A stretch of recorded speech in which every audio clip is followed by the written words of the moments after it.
తెలంగాణకు రాబోయే 4 రోజుల పాటు ఈదురు గాలులతో కూడిన మోస్తారు వర్షాలు కురిసే అవకాశం ఉందని వాతావరణ శాఖ తెలిపింది. ఇవాళ రంగారెడ్డి, హైదరాబాద్, మేడ్చల్, వికారాబాద్, నిజామాబాద్, యాదాద్రి, ఉమ్మడి ఆదిలాబాద్, ఖమ్మం, కరీంనగర్, మెదక్, మహబూబ్ నగర్ జిల్లాలకు ఎల్లో అలర్ట్ ను జారీ చేసింది. కాగా తెలంగాణ వ్యాప్తంగా పలు జిల్లాల్లో ఆకాశం మేఘావృతమై ఉంటుందని అధికారులు తెలిపారు. పలుచోట్ల ఉరుములు, మెరుపులతో కూడిన వర్షాలు కురిసే ఛాన్స్ ఉంది.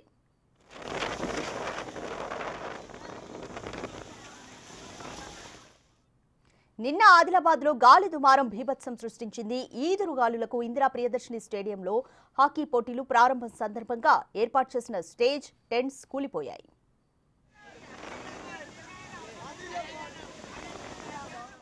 ఇటు రాత్రి నిర్మల్ జిల్లాలో ఈదురుగాలులతో కూడిన వర్షం కురిసింది. ఈదురుగాలులకు భారీ వృక్షం కూలిపోయింది.